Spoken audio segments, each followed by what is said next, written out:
Buongiorno, buon pomeriggio, e buonasera, Lazio world.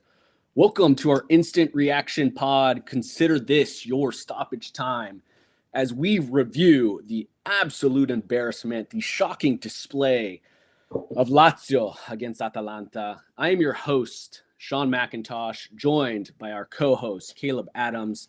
Caleb, how are you feeling after that absolute thumping we just took? Man, I'm feeling bummed, I gotta say. We were a bit on a roll there in league play. The Super Copa happened, whatever. Move on. As long as we picked it up for the league play, we're good.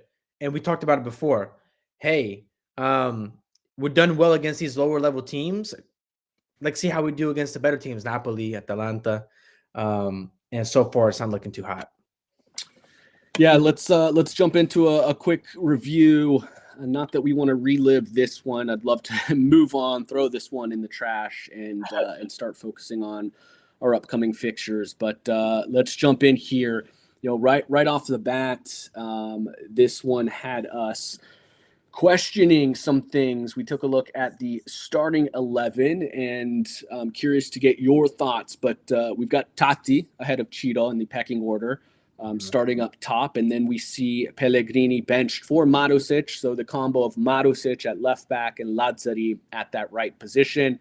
Rovella back and healthy. Zaccagni once again out of the lineup altogether due to injury. So, some questions there. I was, certainly anticipating Ciro Immobile.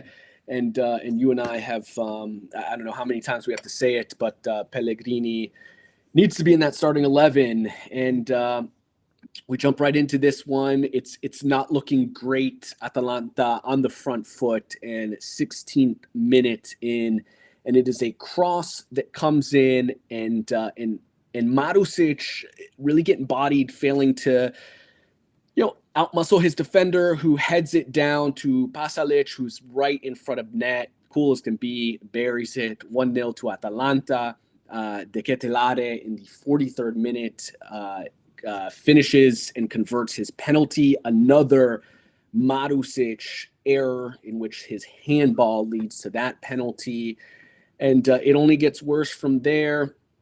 76th minute, Atalanta essentially puts this one completely out of reach. A little bit of a consolation. Ciro Immobile, who comes in at in the second half, he comes in, and 64th minute, he comes into the match. 84th minute, he earns his own penalty, and in typical Ciro Immobile fashion, converts to see him at 109 Serie A goals, so one shy of that double century mark. And tough one, ends 3-1. It certainly does us no favors in the race for top four. Atalanta currently in control of that one. They're at 39 points, fourth place. Lazio drops all the way to ninth at 34. It's not looking good. Caleb, give me your 3 words or less to describe this one. No personality. And the commentator mentioned this. And for me, when I ask myself, and I'm going to ask you this question, what is Lazio's identity this season? It's here's what it is. My 3 words, very simple to yours, should describe not only this match but their personality, and it's toilet paper soft. Soft mentality, physically soft. I think it is. We kind of we always ask the question, where did it all go wrong? And I just think about how Atalanta just physically outplayed us. You look at the likes of Luis Alberto, who just on a number of occasions just bodied, pushed off the ball. No assertion, nobody to really pull anybody up by the bootstraps and trying to get some motivation out of anybody. I love, and I agree, and we'll show Patrick here, great follower of this podcast, Patrick Bowman. We need a motivator like Inzaghi. Didn't see a lot happening on the pitch. You and I have talked about this before in terms of Sadi, not if it's not coming from Sadi, who on the field is going to stir something up to get the players motivated? And I know people will say things like, these are professional athletes, they should be motivated. You shouldn't need a reason to get up for a match like Atalanta. And while I agree, I do liken this to anything else. These are their jobs, right? We know that, like you and I at work or anybody, right? Like there are times when things get a little bit monotonous and you need somebody to come in and light a fire under you. And I think this squad has gotten complacent. I think there are some players who probably need to move. They're probably a little bit more cancerous in terms of their mentality than anything. But I just think it's been soft. So if I'm thinking about what the identity is, there's not a ton of positives, to go around. I think it's an identity that is by and large just a little bit soft, stagnant, no real personality outside of a couple players. So, am I being too harsh, Caleb? No, and I was asking myself, is this a Saudi issue, which most people have made it out to be, or is this a player personnel issue? And I think it's both. I think that's a good question. So, because I'd love to hear. So let's talk about that, because I'd love to hear it. Who deserves the most blame, Sadi, players, or Lotito? Because I'll throw Lotito in there too, right? We know in terms of a transfer window, there have been holes. Was it the time to address some of that? I know winter transfer windows don't always cure everything. And let's say this, we know there is a lot of blame to go around.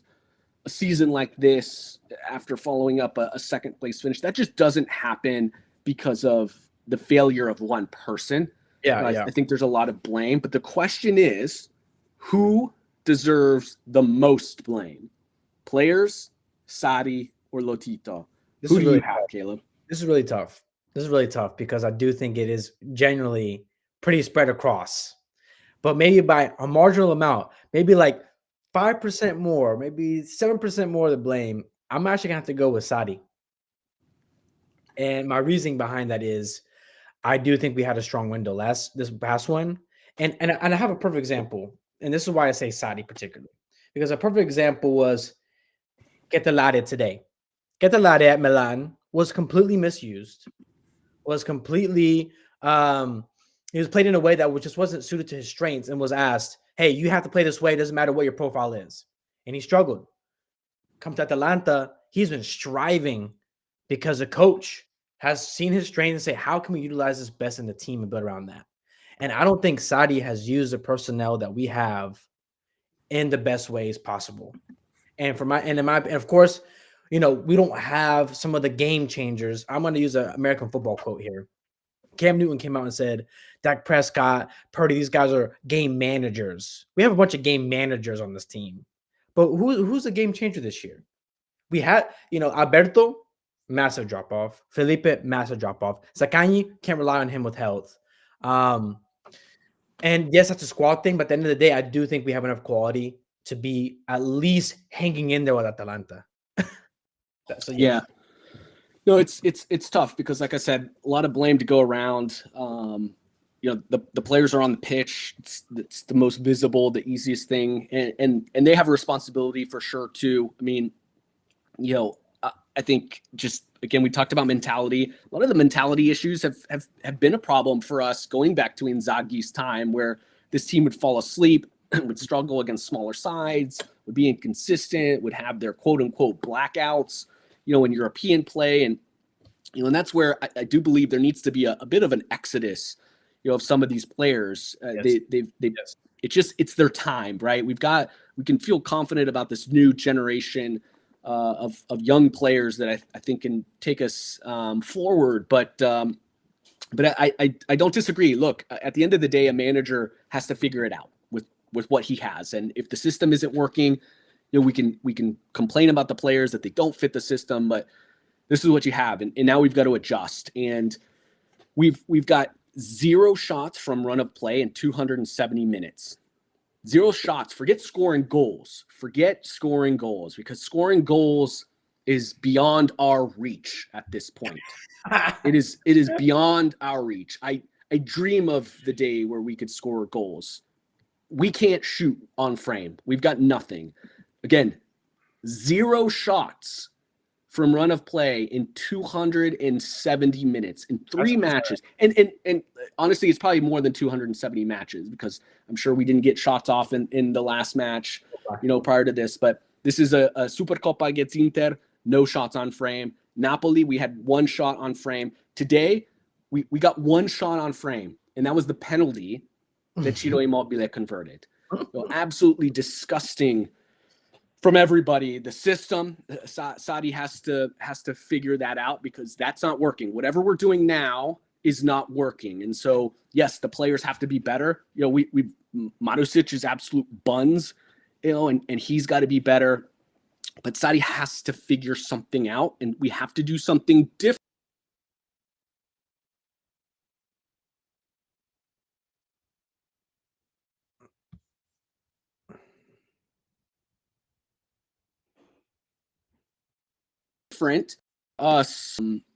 We have to do something different if we want to see results change. So let's talk about right now. Curious to see our followers and keep those comments flowing in on who they think deserves the most blame. But let's shift this for you. Let's go to maybe a little bit of positive before we jump into our bidone.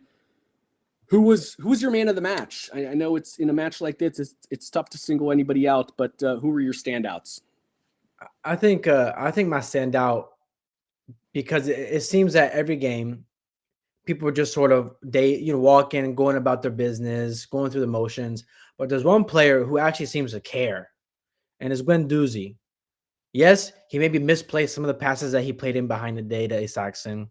Yes, maybe he dribbled too much at some instances, but he's the only one on the team that I'm seeing that actually seems to care and have any bit of urgency to him. Guendouzi is the one that's trying to push the attack, trying to thread players in and behind, and Alberto is completely invisible.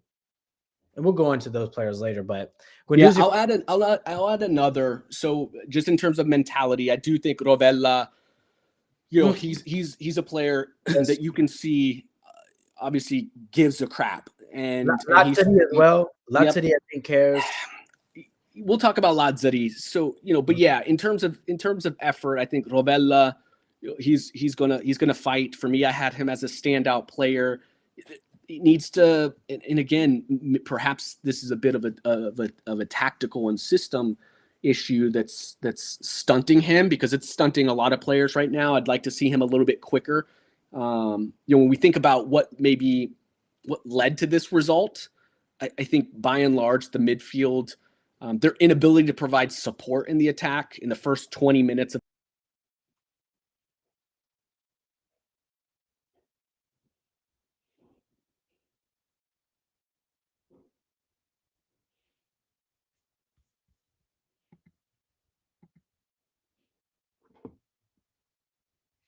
the match.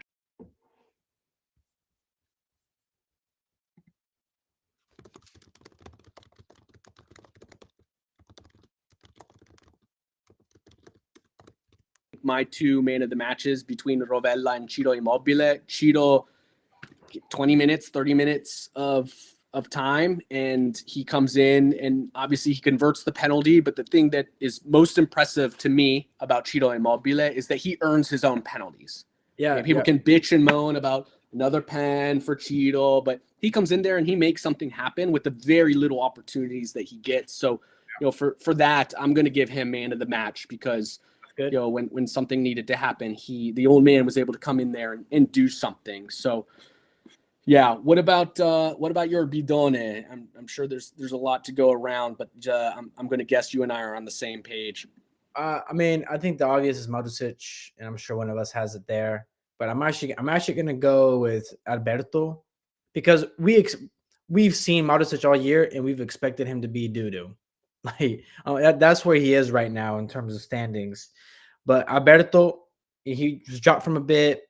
He has a captain's armband. We talk about who's the guy pushing these people forward, from a leadership perspective, from a showing up in terms of playmaking perspective, a defensive one. He was completely invisible today.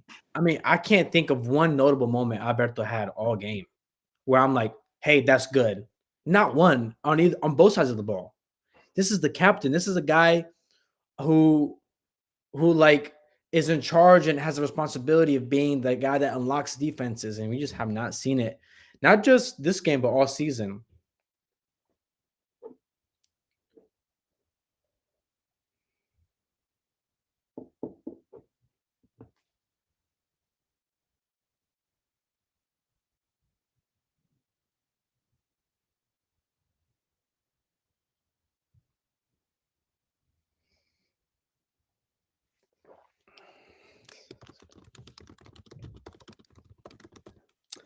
Like Lazio players attempting to pass the ball, my internet is completely disconnected. So I don't know what's happening on my end. Apologize for the technical difficulties, but yeah, Caleb, I don't know where you left it off, but I know you were kind of talking about Luis Alberto being your bidone. I don't disagree. You know, for obvious reasons, I have to give it to Marusic. Yeah. You know, I was furious that he was in the 11 anyways, only to be rewarded with his inability to right. Like you expect Marusic to be a strong defender, bodied kind of, again, the Atalanta wins the ball that leads to the Pasalic goal, the handball. I mean, it's just time and time again with him. It's why even have him in there if we're putting him in there for his defensive prowessness and he can't defend, then, let's just go ahead and put Pellegrini in there, who at least provides something in the attacking phase. So just, again, so much blame to go around. Just even the last, so Cheeto scores his goal in the 84th minute. There's still 6 minutes to play. I don't expect a ton. You see a little bit of the match starting to open up, but we can't get a pass together. I mean, it was quite honestly just utterly embarrassing. It is, yeah.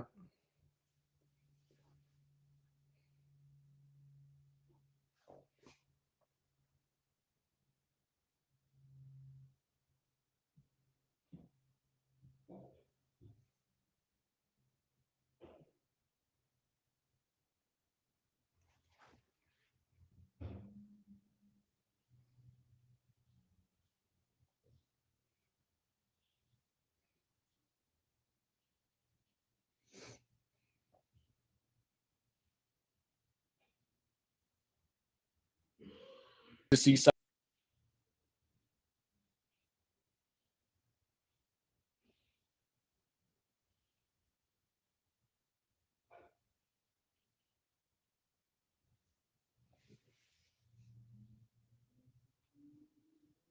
as always, follow us on social media. Make sure to subscribe to this channel. Give us those 5-star ratings on all of our audio platforms. And let's hope for a lot better. I don't know what needs to happen. A complete, reimagination of the system, I think. But as always, we'll be here to cover it. Good, bad, indifferent. Sempre forza Lazio.